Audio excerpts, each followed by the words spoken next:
Taste the Daily. அதிமுகவின் புதிய உறுப்பினர் உரிமைச் சீட்டுகளை வழங்கும் பணிகளை மேற்பார்வையிட்டு விரைந்து முடிப்பதற்கு மாவட்டம் வாரியாக பொறுப்பாளர்கள் நியமனம். அதிமுக பொதுச் செயலாளர் எடப்பாடி கே பழனிசாமி அறிவிப்பு. அனைவருக்கும் உறுப்பினர் உரிமைச் சீட்டுகள் வழங்கும் பணியினை நிறைவு செய்து அதன் விவரங்களை அக்டோபர் 13ஆம் தேதிக்குள் அதிமுக தலைமை கழகத்தில் சமர்ப்பிக்க வேண்டும். புதிய பொறுப்பாளர்களுக்கு பொதுச் செயலாளர் எடப்பாடி கே பழனிசாமி அறிவுறுத்தல்.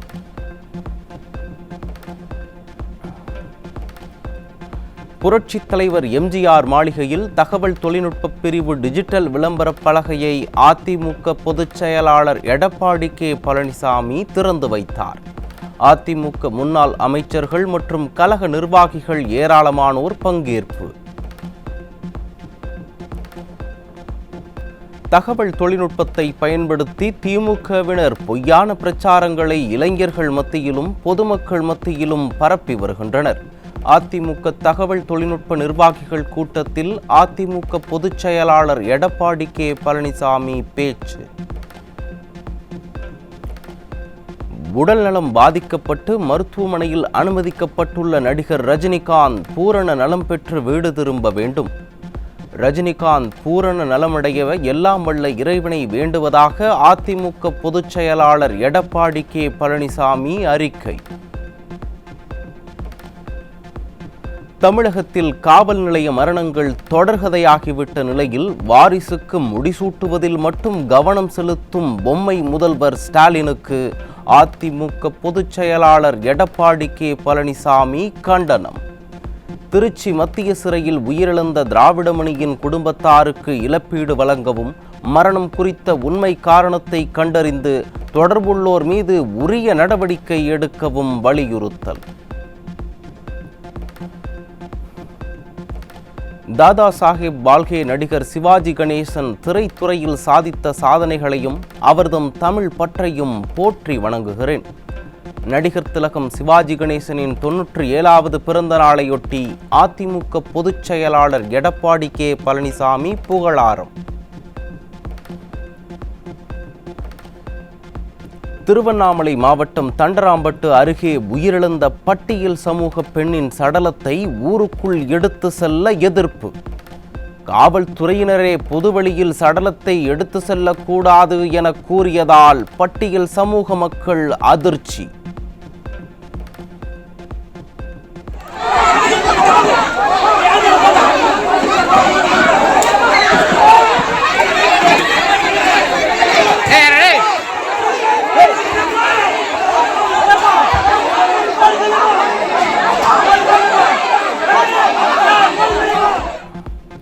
உலகில் எங்கும் நடக்காத அசிங்கமான செயல் ஸ்டாலின் ஆட்சியில் நடப்பதாக பட்டியல் சமூக மக்கள் வேதனை. திராவிட மாடல் என்கிற பெயரில் எதற்கும் பயனற்ற ஆட்சி நடப்பதாக ஆதங்கம். பெண் பணம் எடுத்துன்னு வந்தோம். வழியில எங்களுக்கு சரியான அரசாங்கமே தடை செஞ்சுதான் நின்றுட்டு இருக்கு. ஒரு உடல், இந்த தகனம் செய்யக்கூடிய உடல் இப்ப வரைக்கும் தனியா ஒரு ரோட்ல தனியா அனாதை படம் மாதிரி இருக்கு. எங்க சொந்த பந்தங்கள் அத்தனை பேரும் இந்த இடத்துல தான் மொத்த பேருமே அழுது புலமையும் தான் உட்கார்ந்து இருக்கிறாங்க. ஆனா இன்னைக்கு இந்த அரசாங்கம் தான் எங்களை தடுத்து நிறுத்ததே தவிர இது யாருடைய பின்னணைப்பிலிருந்து தடுத்துறாங்கன்றது எங்களுக்கு தெரியல. இது யார் செய்யறாங்கன்றதும் தெரியல. ஒரு பிணம் நடு ரோட்ல உலகத்திலே நடக்காத ஒரு பேரழிவு, அசிங்கமான ஒரு செயல். இது அரசாங்கமே செய்து பார்த்தா அசிங்கமா இருக்குது. இது திராவிட மாடல்னு சொல்லி என்ன வேணாலும் சொல்லலாம். இது எதுக்குமே பயனற்ற ஒரு ஆட்சியா அமைக்கலாம் இருக்குது. வேங்கை வயல் முதல் தண்டராம்பட்டு வரை பட்டியல் சமூக மக்களுக்கு தொடர்ந்து அநீதி இழைத்து வரும் ஸ்டாலின் அரசு. மதுவை ஒழிக்கிறேன் என போகாத ஊருக்கு வழி தேடும் திருமாவளவன் அநீதி இழைக்கும் ஸ்டாலின் அரசை கேள்வி கேட்பாரா என மக்கள் கேள்வி. திருவண்ணாமலை மாவட்டம் செய்யாறு அருகே மேல்மா சிப்காட் விரிவாக்க திட்டத்திற்கு எதிர்ப்பு தெரிவித்தும் ஸ்டாலின் அரசை கண்டித்தும் கருப்பு கொடி ஏந்தி விவசாயிகள் கண்டன ஆர்ப்பாட்டம். 11 கிராமங்களில் 3174 ஏக்கர் விளைநிலங்களை ஸ்டாலின் அரசு கையகப்படுத்தி வருவதால் விவசாயிகளின் வாழ்வாதாரம் பாதிக்கப்படுவதாக குற்றச்சாட்டு.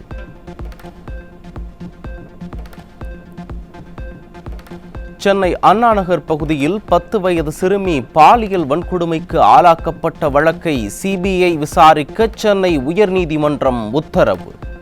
வழக்கை காவல்துறை முறையாக விசாரிக்கவில்லை என நீதிபதிகள் SM சுப்பிரமணியம், V சிவஞானம் அதிருப்தி. சென்னை அசோக் நகரில் சாலையோர பள்ளத்தில் இளைஞர் உயிரிழந்த விவகாரத்தை காவல்துறை திசை திருப்புவதாக கடும் குற்றச்சாட்டு. பிரேத பரிசோதனை அறிக்கை வருவதற்கு முன்பே மதுபோதையில் இருந்ததாக ஏவல்துறை அறிக்கை தயாரித்தது ஏன் என மக்கள் காட்டமான கேள்வி. சென்னை அசோக் நகரில் கால்வாயில் விழுந்து உயிரிழந்த இளைஞர் மதுபோதையில் நாயுடன் விளையாடினார் என்பதற்கான CCTV காட்சி எங்கே? மதுபோதையில் இருந்தவர் நாயுடன் விளையாடும் அளவிற்கு சுயநினைவுடன் இருக்கும் நிலையில் எப்படி பள்ளத்தில் விழ முடியும் என மக்கள் நாக்கை பிடுங்கும் கேள்வி.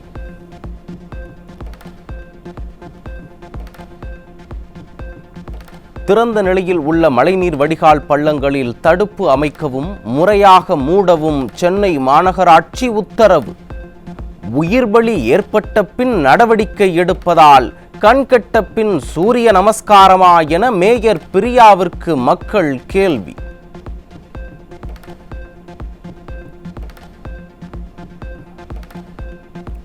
விடுப்பில் வெளிநாடு சென்ற தமிழக பாஜக நியமன தலைவர் சென்னை மெட்ரோ ரயில் பணிக்கு நிதி ஒதுக்க பிரதமரிடம் வலியுறுத்தியதாக விளம்பரம் தேடுகிறாரா? நிதியை நிதியமைச்சரிடம் கேட்க வேண்டுமா, பிரதமரிடம் கேட்க வேண்டுமா என விடுப்பில் சென்ற விளம்பர பிரியருக்கும் பொதுமக்கள் கேள்வி. தமிழகத்தில் நடக்கும் மெட்ரோ ரயில் திட்டத்திற்கும் மத்திய அரசுக்கும் சம்பந்தமில்லை என மத்திய நிதியமைச்சர் கூறி வரும் நிலையில் திட்டத்தை நிறைவேற்ற பிரதமரிடம் பணம் கேட்கும் பொம்மை முதல்வர் ஸ்டாலின். ஆக மொத்தத்தில் நிதி கிடைக்கப் போவதில்லை, திட்டம் நிறைவேறப் போவதும் இல்லை என மக்கள் கிண்டல். எலிக்காய்ச்சலால் பாதிக்கப்பட்டு கோவை அரசு மருத்துவமனையில் அனுமதிக்கப்பட்டிருந்த ஈரோட்டைச் சேர்ந்த 13 வயது சிறுவன் உயிரிழப்பு. மேலும் ஒரு சிறுமி எலிக்காய்ச்சலால் பாதிக்கப்பட்டுள்ள நிலையில் ஸ்டாலின் அரசின் சுகாதாரத்துறை தோல்வியடைந்து விட்டதாக உயிரிழந்த சிறுவனின் உறவினர்கள் கண்ணீர் மல்க குற்றச்சாட்டு. தமிழகத்தில் அங்கீகாரம் இல்லாத நர்சிங் கல்லூரிகளை ஸ்டாலின் அரசு கண்டுகொள்ளாமல் இருப்பதால் படித்து முடித்த பிறகு வேலை கிடைக்காமல் தவிக்கும் மாணவர்கள். முன்கூட்டியே நடவடிக்கை எடுக்காமல் படித்தது செல்லாது என அறிவிக்க எதற்கு சுகாதாரத்துறை என மக்கள் கேள்வி. கரூர் மாநகராட்சியில் தூய்மை பணியை மேற்கொள்ள உரிய பாதுகாப்பு உபகரணங்கள் இல்லாததால் கழிவுகளை கையால் அகற்றிய தூய்மை பணியாளர். பொம்மை முதல்வர் ஸ்டாலின் ஆட்சியில் தூய்மை பணியாளர்களுக்கு தொடர்ந்து அநீதி இழைக்கப்படுவதாக மக்கள் குற்றச்சாட்டு. சென்னை அடையாறில் வீட்டில் தனியாக இருந்த மூதாட்டி முகத்தில் மயக்கமருந்து அடித்து கொள்ளையடித்த வழக்கில் 2 பெண்கள் உட்பட 4 பேர் கைது. ஸ்டாலின் ஆட்சியில் தனியாக வீட்டில் இருக்கும் முதியவர்களுக்கு பாதுகாப்பற்ற சூழல் உள்ளதாக பொதுமக்கள் அச்சம். செங்கல்பட்டு மாவட்டம் சித்தாமூர் அருகே இரும்பு குடோனில் பதுக்கி வைக்கப்பட்டிருந்த 420 கிலோ போதைப் பொருட்கள் பறிமுதல் செய்யப்பட்ட நிலையில் உரிமையாளர் உட்பட 2 கைது. ஸ்டாலின் ஆட்சியில் திரும்பிய பக்கமெல்லாம் போதைப் பொருட்கள் விற்பனை என பொதுமக்கள் குற்றச்சாட்டு. கள்ளக்குறிச்சி மாவட்டம் சங்கராபுரம் அருகே கள்ளச்சாராயம் குடித்து 6 பேர் உயிரிழந்த நிலையில் தற்போது மீண்டும் அப்பகுதியில் கள்ளச்சாராயம் காய்ச்சிய 2 கைது. ஸ்டாலின் ஆட்சியில் சட்டம் ஒழுங்கு சரியில்லாததால் கள்ளச்சாராயம் காய்ச்சுவது தொடர்கதையாகி வருவதாக பொதுமக்கள் குற்றச்சாட்டு. விருதுநகர் மாவட்டம் அருப்புக்கோட்டையில் டைல்ஸ் கடையின் பூட்டை உடைத்து 15,000 ரூபாய் கொள்ளை. ஸ்டாலின் ஆட்சியில் சட்டம் ஒழுங்கு சீர்கெட்டு திருட்டு சம்பவங்கள் அதிகரித்துள்ளதாக பொதுமக்கள் குற்றச்சாட்டு.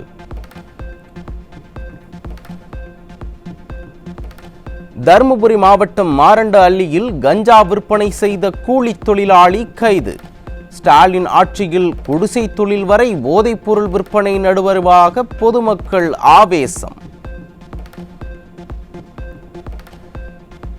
ஈரோடு மாவட்டம் மொடக்குறிச்சி அருகே தேநீர் கடையில் இருந்து சுமார் 200 கிலோ போதைப் பொருட்கள் பறிமுதல் செய்யப்பட்ட நிலையில் கடை உரிமையாளர் கைது. ஸ்டாலின் ஆட்சியில் குட்கா உள்ளிட்ட போதைப்பொருள் விற்பனை அமோகமாக நடைபெறுவதாக மக்கள் குற்றச்சாட்டு. அரியலூர் மாவட்டம் மீன்சுருட்டி பகுதியில் அரசு பள்ளி அருகே விற்பனைக்காக கஞ்சா வைத்திருந்த 2 இளைஞர்கள் சிக்கினர். ஸ்டாலின் அரசின் ஏவல் துறை ஆழ்ந்த துறக்கத்தில் இருப்பதால் கஞ்சா உள்ளிட்ட போதைப் பொருட்களின் புழக்கம் அதிகரித்திருப்பதாக பொதுமக்கள் குற்றச்சாட்டு. ஆந்திராவில் இருந்து பேருந்தில் கடத்தி வரப்பட்ட 10.5 கிலோ கஞ்சா தேனியில் பறிமுதல். நிர்வாக திறனற்ற ஸ்டாலின் ஆட்சியில் தமிழகத்திற்கு கஞ்சா உள்ளிட்ட போதைப் பொருட்கள் மிக எளிமையாக ஊடுருவி வருவதாக பொதுமக்கள் கவலை. திருப்பத்தூர் மாவட்டம் வாணியம்பாடி ஜீவாநகர் பகுதியில் பள்ளி அருகில் பெட்டிக்கடை ஒன்றில் விற்பனைக்காக வைக்கப்பட்டிருந்த 6 கிலோ குட்கா, ஹான்ஸ் உள்ளிட்ட போதைப் பொருட்கள் சிக்கின. பொம்மை முதல்வர் ஸ்டாலின் ஆட்சியில் பள்ளிகளுக்கு அருகிலேயே போதைப் பொருட்கள் விற்கப்படுவதால் மாணவர்களின் எதிர்காலம் பாழாகும் அபாயம். சிவகங்கை மாவட்டம் மானாமதுரை அருகே உள்ள சோமநாத் அக்ரஹாரம் பகுதியில் கஞ்சா விற்பனையில் ஈடுபட்டு வந்த இளைஞர் கைது. போதைப்பொருள் நடமாட்டத்தை கட்டுப்படுத்தாத பொம்மை முதல்வர் ஸ்டாலினுக்கு பொதுமக்கள் கண்டனம்.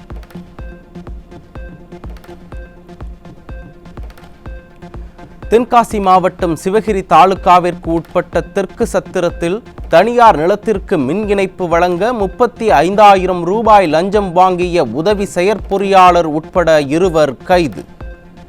நிர்வாக திறனற்ற ஸ்டாலின் ஆட்சியில் லஞ்ச பேர்வழி அதிகாரிகளால் சுரண்டப்படும் பொதுமக்கள். தூத்துக்குடி மாவட்டம் திருச்செந்தூர் அருகே உள்ள அம்மன்புரம் பகுதியில் கடந்த 2 நாட்களாக மின்சாரம் இல்லாததை கண்டித்து பொதுமக்கள் சாலை மறியல்.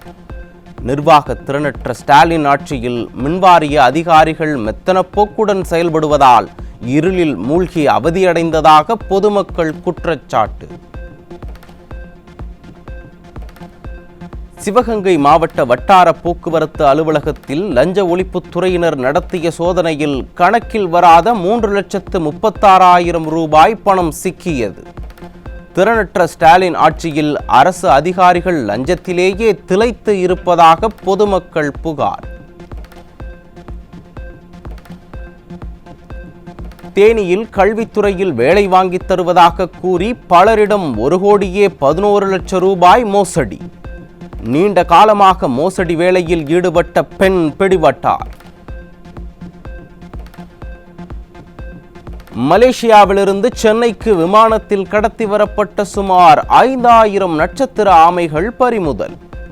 கடத்தலில் ஈடுபட்ட 2 பயணிகளிடம் சுங்கத்துறையினர் தீவிர விசாரணை. அக்டோபர் 3வது வாரத்தில் வடகிழக்கு பருவமழை தொடங்க வாய்ப்புள்ளதாக சென்னை வானிலை ஆய்வு மையத்தின் தென்மண்டல தலைவர் பாலச்சந்திரன் தகவல். வடகிழக்கு பருவமழை இந்த ஆண்டு இயல்பை விட அதிகமாகவே இருக்கும் எனவும் அறிவிப்பு. நாமக்கல் மாவட்டம் பள்ளிப்பாளையத்தில் அரசு பேருந்தின் டயர் வெடித்து எதிரே வந்த லாரியின் மீது மோதிய விபத்தில் 8 பேர் காயம். செயலற்ற ஸ்டாலின் ஆட்சியில் பட்டி டிங்கரிங் செய்யப்படும் டயர்கள் வெடித்து அரசு பேருந்துகள் விபத்தில் சிக்கும் அவலம்.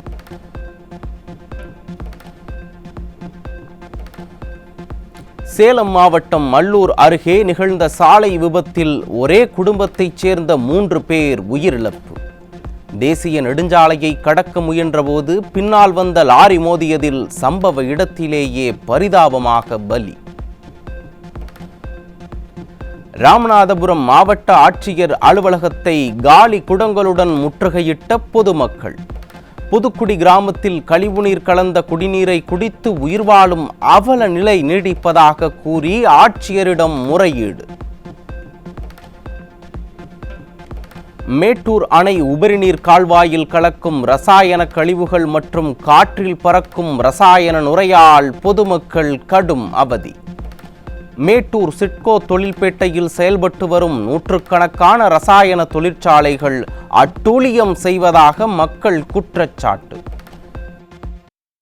நுரை காற்று மூலம் அக்கம் பக்கம் உள்ள மக்கள் மீது பட்டு தொழுநோய் பல உபாதைகள் ஏற்படுது. இந்த நீர் தான் விவசாயத்திற்கும் பல்வேறு மாவட்டத்திற்கு குடிநீர் ஆதாரமாகவும் விளங்குற காவேரி ஆற்றில் கலந்து மாசடையுது. இந்த மாசை ஏற்படுத்தும் அந்த நிறுவனங்கள் மீது அரசாங்கம் உரிய நடவடிக்கை எடுக்க வேண்டும். பழனி தண்டாயுதபாணி சுவாமி திருக்கோயிலின் ராஜகோபுரத்தின் உச்சியில் சிறு பகுதி சேதம். ராஜகோபுர உச்சியில் இரண்டு புறமும் உள்ள கொம்பு போன்ற பகுதியில் ஒரு பகுதி திடீரென உடைந்து விழுந்ததால் பக்தர்கள் அதிர்ச்சி.